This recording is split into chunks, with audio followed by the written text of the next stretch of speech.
Have you ever stood at the edge of everything you've built and watched it crumble? Not because of bad luck, not because you failed, but because you chose something more important than success itself. This is that story, and it might be yours too. My name doesn't matter. What I did for a living doesn't matter. The industry, the city, the specific details, none of that matters.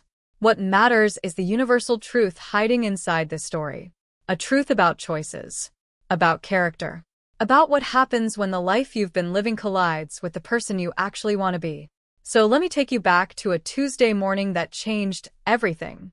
But first, let me tell you about the 11 years and 364 days that came before it. Because you can't understand the weight of a single decision without understanding everything that was riding on it. I started at the company fresh out of college, 22 years old, ambitious, hungry to prove myself. I didn't have connections. I didn't have a prestigious degree. What I had was a willingness to work harder than everyone else and a belief that if I just did good work, good things would follow. Naive? Maybe. But it worked. For 12 years, it worked. I climbed steadily, not dramatically, not with big leaps or political maneuvering, just consistent, reliable growth. Every year, a little more responsibility, a little more respect, a little more trust. By year 12, I had everything I thought I wanted. A senior position, a team of 7 people who looked to me for guidance, clients who specifically requested to work with me, a salary that let me live comfortably, save for the future, help my parents when they needed it. From the outside, I had made it. I was the success story, the proof that hard work and integrity actually pay off. But here's what nobody tells you about climbing a ladder for 12 years. Sometimes you get so focused on the next rung that you forget to look at where the ladder is leaning. That Tuesday morning, I woke up at 5:47 a.m., 3 minutes before my alarm. I'd been doing that for months, waking up before the alarm, already anxious about the day ahead. But I told myself it was normal. This was what success looked like. Stress was just part of the package. I did my usual routine. Coffee, news, shower. The same breakfast I'd eaten for years because decision fatigue was real and I couldn't waste mental energy on what to eat. The drive to the office took 38 minutes in traffic. I'd made that drive so many times I could do it on autopilot. Past the same buildings, the same billboards, the same coffee shop where I'd stopped getting coffee because I didn't have time anymore. I parked in my assigned spot, a small perk that had felt like a huge win when I first got it. Now it was just where I parked. I walked into the building, nodded at security, took the elevator to the 43rd floor, walked past the reception desk where Sandra always greeted me with the same cheerful good morning that felt increasingly performative. My office was at the end of the hall, not a corner office. Those were reserved for the real executives. But it had a window. It had a door. It was mine. And that morning, on my desk, sitting perfectly centered on my keyboard, was an envelope. Plain white, expensive paper. My name handwritten across the front in blue ink. No return address. No company logo. Just my name. I set down my coffee and my bag. I hung up my coat. I sat down in my chair. All the normal motions of a normal morning. But something felt off. That envelope didn't belong there. I picked it up. Felt the weight of it. There was something inside, but it wasn't thick. A single sheet of paper, maybe. I opened it carefully, like it might contain something dangerous. And in a way, it did. Inside was one piece of white paper. No letteread. No signature. Just a number written in the same blue ink. 7 digits. I stared at it, trying to understand. Was this a code? A phone number? A reference number for a project? That's when my door opened without a knock. My boss walked in. He never knocked. In 12 years, he'd never once knocked. At first, I'd found it disrespectful. Then I'd convinced myself it meant we had the kind of relationship where formality wasn't necessary. Now I realize it was always about power. You saw it, he said, closing the door behind him. Not a question. A statement. I saw a number. I replied, holding up the paper. What is it? He walked to my window, looked out at the city below, hands clasped behind his back. The pose of someone comfortable with authority. That's what we need you to deliver this quarter, he said, still not looking at me. I looked at the number again, did the mental math, compared it to our current projections, our pipeline, our team's capacity. That's 2.5 times what we projected, I said slowly. Even with the Johnson deal closing and the Myers expansion, we need to. I'm aware of the math, he interrupted, turning to face me. I'm not asking you to recalculate. I'm telling you what needs to happen. The way he said it made something cold settle in my stomach. Because I'd been in this business long enough to know what needs to happen meant when the numbers didn't add up. How exactly do you expect me to hit that number? I asked, even though part of me already knew the answer. He smiled. Not a warm smile.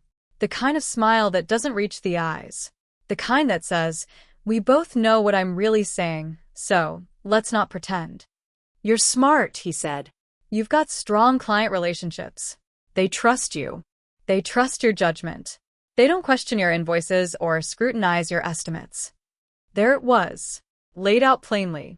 Not quite explicitly enough to be documented or reported, but clear enough that we both understood.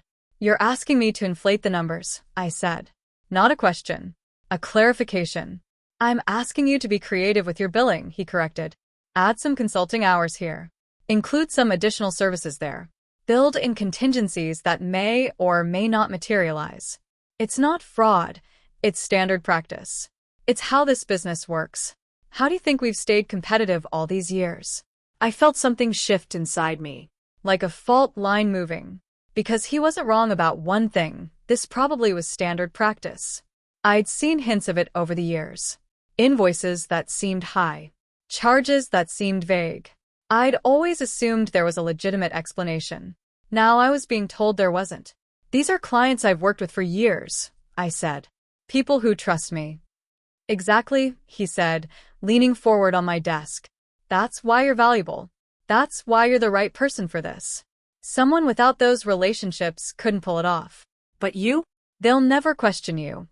Because I've never given them a reason to, I said quietly. And you're not going to start now, he replied. You're just going to do what needs to be done. Like everyone else does. Like I've done. Like the person who had your job before you did. That hit differently.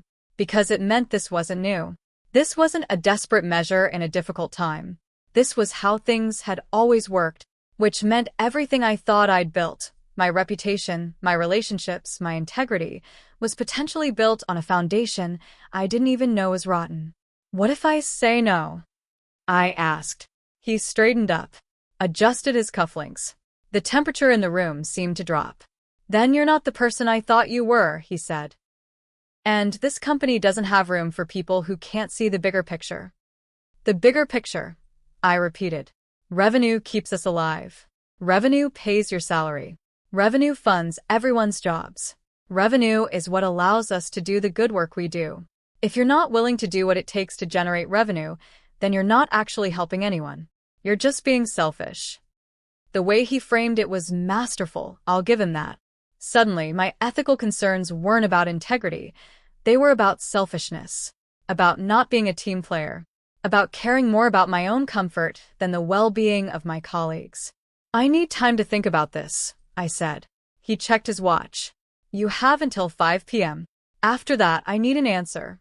And I need that number delivered by end of quarter. That's 8 weeks. Plenty of time if you start today. He walked to the door, then paused with his hand on the handle. You know, I've always liked you, he said. You remind me of myself 20 years ago. Idealistic. Principled. I had to learn the hard way that principles don't pay the mortgage. Don't make the same mistake I did. Don't waste years fighting a battle you can't win. Then he left, closing the door softly behind him. I sat there staring at that number for what felt like hours. My coffee went cold. My phone rang 4 times. I didn't answer. Someone knocked on my door. I said I was busy. Because I was busy. I was doing math. But not the kind he wanted. I was calculating what I would lose if I said no. My job, obviously. In this industry, in this city, reputations mattered. If he fired me, and he would, he'd make sure everyone knew I wasn't a team player. He'd make sure my name carried a warning label. Good luck getting hired anywhere decent after that. My apartment. I had 6 months of savings, maybe 7 if I was careful. But rent in this city wasn't cheap, and the job market wasn't exactly booming. What if it took longer than 6 months? What then? My identity. For 12 years, my job had been my answer to what do you do? At parties, at family gatherings, on dates. It was how I saw myself. Who was I without it? My confidence. I'd spent 12 years believing I was good at this. That I'd succeeded because I was talented and hardworking. What if I'd actually succeeded because I was willing to play a game I didn't even know I was playing? What if I'd just been lucky enough to not be tested until now? On the other side of the equation, I tried to calculate what I would lose if I said yes. And that's where the math got harder. Because those losses weren't quantifiable. They weren't immediate. They were abstract and future tense and easy to rationalize away. My integrity? But what even was integrity if you lost everything trying to maintain it? Wasn't that just stubbornness? My self-respect? But couldn't I rebuild that later? Couldn't I tell myself this was a temporary compromise? A necessary evil? A one-time thing? My relationships with clients? But would they even find out? And if they did, would they even care? Maybe they expected this. Maybe they'd be disappointed if I wasn't inflating the numbers because it would mean I wasn't fighting hard enough for them.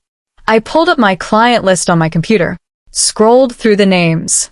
Faces appeared in my memory. David, who'd taken a chance on me 7 years ago when I was just starting to build my reputation. Who'd referred me to 3 other clients and wrote a recommendation that helped me get promoted. Sarah, whose company I'd helped through a crisis 2 years ago, working nights and weekends because I believed in what they were doing. Who'd sent me a bottle of wine and a thank you note that I still had in my desk drawer.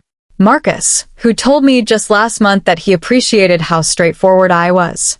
In a business full of sharks, he'd said, "It's refreshing to work with someone who shoots straight." Could I look at them and lie? Could I send them inflated invoices knowing they'd pay without questioning because they trusted me? I closed my laptop, pushed back from my desk, walked to the window.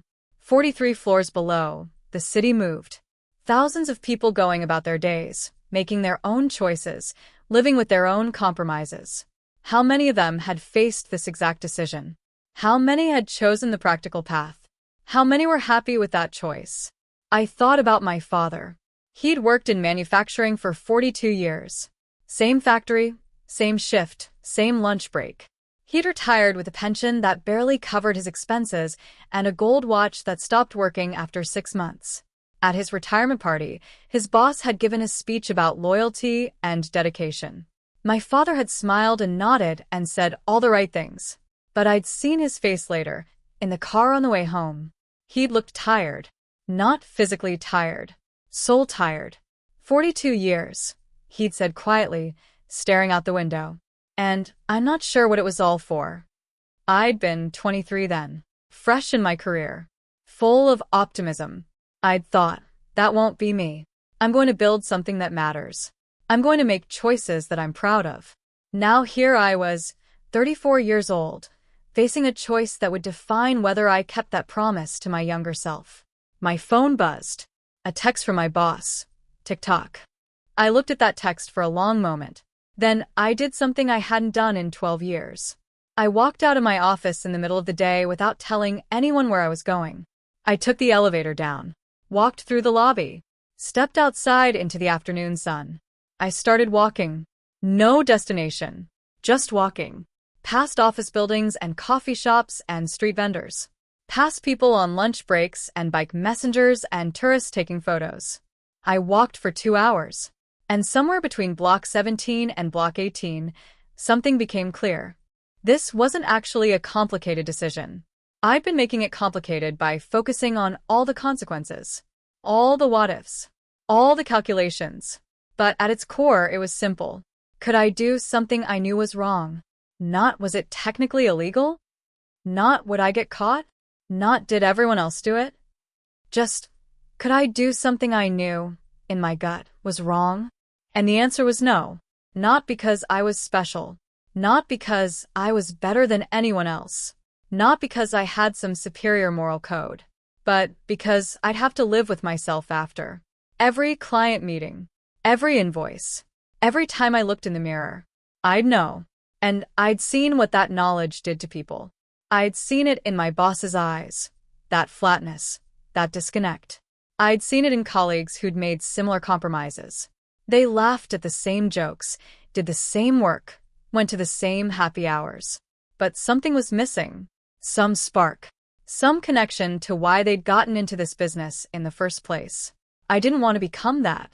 I didn't want to wake up 20 years from now in my own version of my father's car ride home, wondering what it was all for. I walked back to the office, took the elevator up, walked to my boss's office without stopping at my own. His door was open. He was on a call. He saw me, held up one finger, wrapped up the call quickly. "So," he said, "we good?" "No," I said. "We're not good." He leaned back in his chair, studied me. "You're saying no." "I'm saying no. You understand what that means?" Ido. He nodded slowly. I'm disappointed. "I really thought you were smarter than this." "Maybe I'm not," I said. "Maybe this is the dumbest decision I'll ever make. But it's my decision." "It is," he agreed. "And so is this. You're fired. Effective immediately. HR will send you the paperwork. Security will escort you out." I nodded, turned to leave. "Hey," he called after me. I stopped. "Just so you know, I'm going to make sure people know why you left. No one's going to want to hire someone who can't follow simple directions." "That's your choice," I said. "I can live with mine. Can you live with yours?" I didn't wait for an answer. 20 minutes later, I was in the elevator with a security guard and a cardboard box containing 12 years of my life. A photo of my parents. A coffee mug from a conference. Some awards I'd won. A plant that was probably dead by now. The elevator ride down felt longer than it should have. The security guard didn't make small talk. I appreciated that. When we reached the lobby, he walked me to the door. "For what it's worth," he said quietly, "I heard what happened. Takes guts." "Or stupidity," I said. "Sometimes they're the same thing," he replied. I stepped outside. The sun was setting now. The same city, but everything looked different. Sharper. More real. Like I'd been seeing it through frosted glass for 12 years, and someone had just wiped it clean. I stood there on the sidewalk, holding my box, watching people rush past to catch buses and trains and their own lives. And I felt something I hadn't felt in years. Not happiness. Not confidence. Not certainty about the future. But something quieter. Something deeper. Peace. The next morning, I woke up without an alarm for the first time in 12 years. No job to get to. No meetings to prepare for. No emails to answer. Just silence. And choice. I made coffee. Real coffee, not the gulped-down variety I'd been drinking. I sat on my couch with my laptop and started making a list. Not a list of job openings. Not a list of companies to apply to. A list of every person I'd worked with who I genuinely respected, who I believed in, who seemed to operate from the same principles I wanted to operate from. The list was shorter than I expected, but it was real. I started reaching out. Not with a resume. Not with a pitch. Just with honesty. "Hey, I wanted to let you know I'm no longer with a company. I left because I was asked to do something I wasn't comfortable with, and I said no. I'm figuring out what's next, but I wanted you to hear it from me." The responses varied. Some people didn't respond at all. That hurt, but I understood it. Associating with someone who'd been fired, who'd refused to play the game, that was risky for them too. Some people responded with generic well wishes. The professional equivalent of thoughts and prayers. Polite. Meaningless. But some people, not many, but enough, responded differently. "I always respected how you handled our account. Whatever you're doing next, I want to be part of it. I've been waiting for you to leave that place. They didn't deserve you. I have a project coming up. Can we talk?" Those responses changed everything. Because they weren't just offering work. They were offering validation. Proof that the thing I'd been building all these years, trust, relationships, reputation, wasn't tied to my company. It was tied to me. Within 3 weeks, I had my first client as an independent consultant. Within 2 months, I had 4 clients and more work than I could handle alone. Within 6 months, I hired my first employee. Someone who'd left a similar situation at a different company for similar reasons. We understood each other without having to explain much. Within a year, I had a team of 6, small but growing, and more importantly, built on a foundation I actually believed in. But here's what nobody tells you about blowing up your life and starting over. The external success isn't the important part. Don't get me wrong, it's nice. It's validating. It pays the bills. But the real change is internal. I sleep better now. Not because I have more money or more freedom or a better title, but because when my head hits the pillow, I'm not carrying the weight of compromises I made that day. I look clients in the eye differently now. Not because I'm more confident or more skilled, but because I'm not hiding anything. I'm not managing a secret. I'm not one question away from a conversation I don't want to have. I look at myself in the mirror differently now. Not because I'm better than anyone else, but because I recognize the person looking back. There's no disconnect between who I am in private and who I am in public. That alignment, that integration, it's worth more than any salary, any title, any corner office. About 3 years after I left, I ran into my old boss at an industry conference. I saw him across the room. He saw me. For a second, I thought he'd pretend not to notice me. But he walked over. "I heard you're doing well," he said. No hands, Jack. Just standing there, hands in his pockets. "I am," I said. "How are things with you?" "Busy," he said. "Always busy. The grind never stops, you know?" I nodded. We stood there in awkward silence for a moment. "Look," he finally said. "I've been thinking about our last conversation. About what I said to you." "Okay," I said, not sure where this was going. "I was wrong," he said. "Not about the business stuff. The numbers, the pressure. That's all real. But I was wrong about you. About what it meant that you said no." "What did it mean?" I asked. "It meant you knew who you were," he said.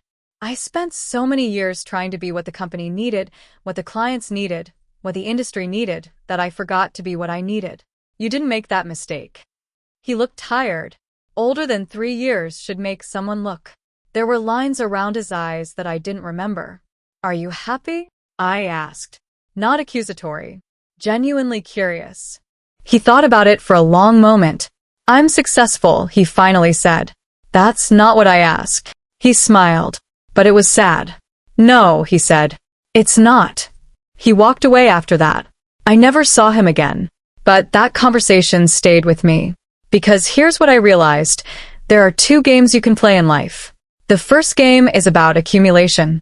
Money, status, power, recognition. The rules are clear. The scoreboard is visible. You can always tell where you stand. The second game is about alignment. Your actions matching your values. Your public self matching your private self. Your success defined by your own standards, not someone else's. The first game is easier to play because everyone else is playing it too. You can see the path. You can follow the blueprint. The second game is harder because you have to define it yourself. You have to decide what matters. You have to be willing to lose at the first game to win at the second. I don't tell you this story because I think I'm special. I'm not. I tell you this story because I know some of you are standing where I stood 5 years ago, staring at a number on a piece of paper. Literal or metaphorical, being asked to compromise, being told this is how it works, or everyone does it, or it's not that big a deal. And you're doing the same math I did, weighing the costs, calculating the risks, trying to figure out if your principles are a luxury you can afford. Let me save you some time on that calculation. Your principles aren't a luxury. They're your foundation. You can build a career on compromises, but you'll spend every day maintaining the facade. You can make money by cutting corners, but you'll spend it trying to fill the hole where your self-respect used to be. I'm not going to promise you that everything works out if you do the right thing. Sometimes it doesn't. Sometimes people who cheat win. Sometimes people who lie succeed. Sometimes being honest costs you everything, and you don't get a comeback story. But I can promise you this. You have to live with yourself. Every single day. Every decision. Every compromise. Every time you look in the mirror. And there's no amount of success that makes that bearable if you don't like who you see looking back. So if you're at that crossroads right now, if someone's asking you to do something that makes your stomach turn, if you're being told to just go along to get along, stop. Take a breath. Ignore the pressure. Forget the consequences for just 1 second. And ask yourself one simple question. Is this who I want to be? Not who I have to be. Not who everyone else is. Not who will make the most money or climb the highest or win the most approval. But who I actually want to be. The person I'd be proud to be. The person my younger self would respect. The person I can live with for the next 40 years. Because here's the secret nobody tells you. That person already exists inside you. They've been there all along, underneath all the pressure and expectations and fear. You're not creating them by making the right choice. You're just finally being honest about who they are. I tore up that piece of paper 5 years ago, and I won't lie. The first year was terrifying. The uncertainty was real. The doubts were constant. There were days I questioned everything. But 5 years later, I can tell you this. I've never once regretted it. Not because everything worked out perfectly. Not because I'm richer or more successful or more famous than I would have been. But because when I wake up in the morning, I recognize the person I see in the mirror. And when I go to sleep at night, I sleep.